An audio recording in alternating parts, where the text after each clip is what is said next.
For our reflection today, let's turn to 1 Samuel chapter 15, and we're going to read from verse 34. Then Samuel left for Ramah, but Saul went up to his home in Gibeah of Saul. Until the day Samuel died, he did not go to see Saul again, though Samuel mourned for him, and the Lord regretted that he had made Saul king over Israel. The Lord said to Samuel, "How long will you mourn for Saul, since I have rejected him as king over Israel? Fill your horn with oil and be on your way. I am sending you to Jesse of Bethlehem.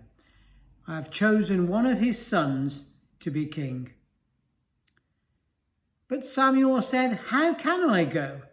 If Saul hears about it, he will kill me." The Lord said, "Take a heifer with you and say, 'I have come to sacrifice to the Lord.'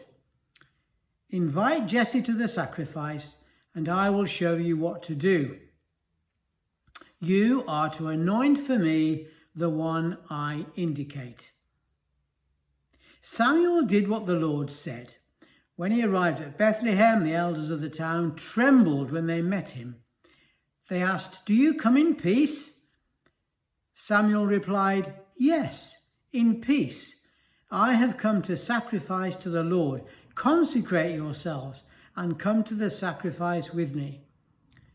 Then he consecrated Jesse and his sons and invited them to the sacrifice.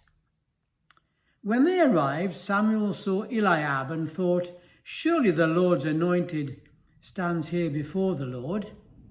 But the Lord said to Samuel, "Do not consider his appearance or his height, for I have rejected him. The Lord does not look at the things people look at. People look at the outward appearance, but the Lord looks at the heart." Then Jesse called Abinadab and had him pass in front of Samuel. But Samuel said, "The Lord has not chosen this one either." Jesse then had Shammah pass by, but Samuel said, "Nor has the Lord chosen this one." Jesse had 7 of his sons pass before Samuel, but Samuel said to him, "The Lord has not chosen these." So he asked Jesse, "Are these all the sons you have?" "There's still the youngest," Jesse answered. "He's tending the sheep." Samuel said, "Send for him. We will not sit down until he arrives." So he sent for him and had him brought in. He was glowing with health and had a fine appearance and handsome features. Then the Lord said, "Rise and anoint him. This is the one." So Samuel took the horn of oil and anointed him in the presence of his brothers. And from that day on, the Spirit of the Lord came powerfully upon David. Samuel then went to Ramah. This is the word of the Lord. Thanks be to God. Now Samuel, who anointed Israel's first king, was now to appoint her second. The choosing of David is contrasted with that of Saul, in that Saul was physically stunning, maybe a bit of a celebrity. David, on the other hand, was a nobody. Eugene Peterson, in the Message translation of this particular passage, refers to him as the runt. the youngest, the one who wasn't really considered to be of much value, and certainly not as much value as his older brothers. He's left to tend the sheep in the countryside surrounding Bethlehem, while his 7 brothers were being presented to Samuel at the festivities in the town. The choice of David, the most unlikely of the brothers, has entered the Christian imagination, really, down through the centuries. as how God works. That is, God works in choosing what is low and despised in the world. It's interesting to note, isn't it, that David's name isn't even mentioned until the end of the passage. And it's a message that we would do well to take to heart in an age and a culture in which quite the opposite is promoted. That is to say that it's image and self-promotion that are important. The message we've heard from the mass media for a long time, particularly but not exclusively among young people, is that really matters is what you look like, what you dress like, the brand you wear, the car you drive, the house you live in. And if any of us are in any doubt about that, well, take a look at the rows of magazines in the newsagent or the petrol station as you queue to pay for your fuel the next time, and the list goes on. We're surrounded and bombarded by images that we're being called to emulate. There's a multi-billion-pound industry out there that's vying for our attention and our affection. It's called advertising. So much of it, not all I hasten to add, but so much of it is all about convincing us that appearance is everything. And of course, this is fueled by social media on all its platforms. And hands up, I can be sucked in just as easily as the next. Or are things actually starting to change?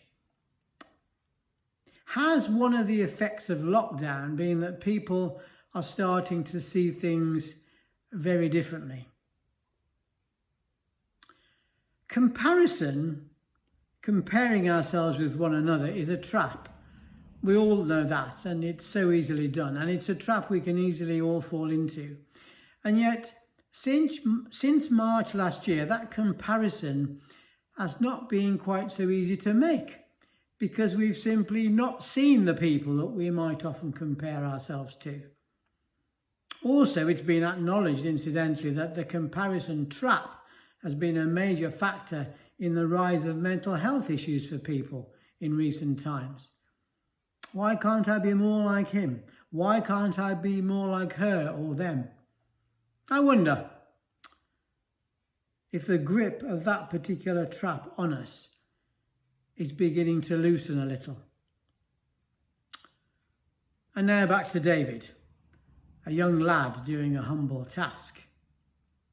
Even Samuel was on the verge of choosing someone else. See verse 6 for Eliab, for example.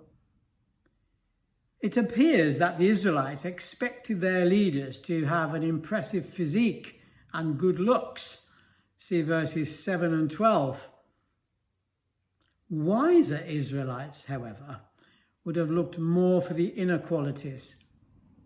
And verse 7 shows us that David does too.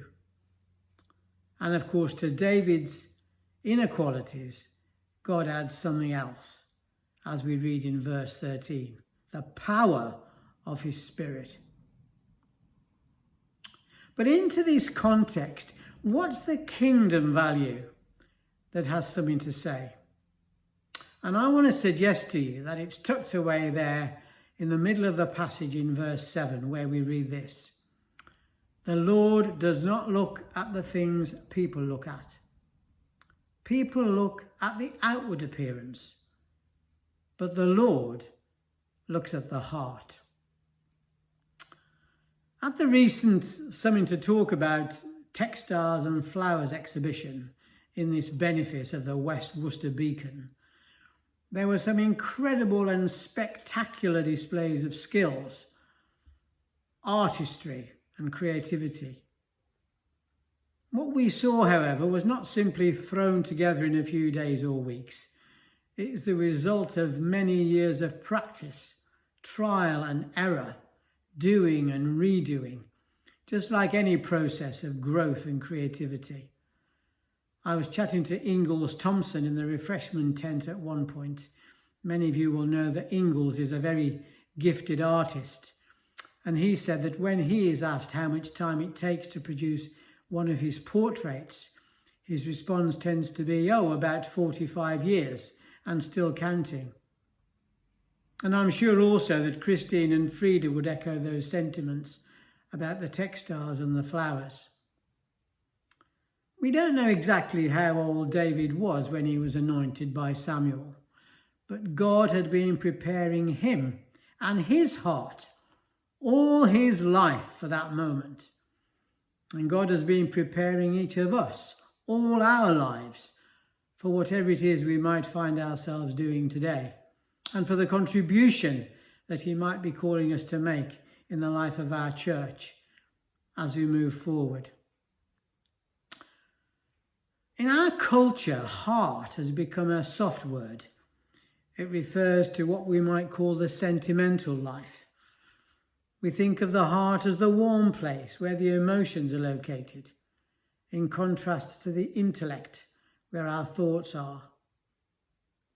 The word heart, however, in the Jewish Christian tradition refers to the source of all physical, emotional, intellectual, moral and volitional energies. It's the core of our being. It's what we're all about. And from the heart come impulses as well as conscious feelings, moods and wishes. The heart is the centre of perception and understanding. It's the seat of the will. Our heart determines our personality, orientates our personal life, and is the place where God lives. This was the part of David that God looked at. Not his outward appearance, not his good looks or his height, but his heart. And the same applies to us. Let's resist the temptation, shall we, to compare ourselves to others and trust that God knows what he's doing. It's what he's doing in our hearts that really matters. It's our motives for doing things that God looks at, not the outward appearance of what other people might see. Amen.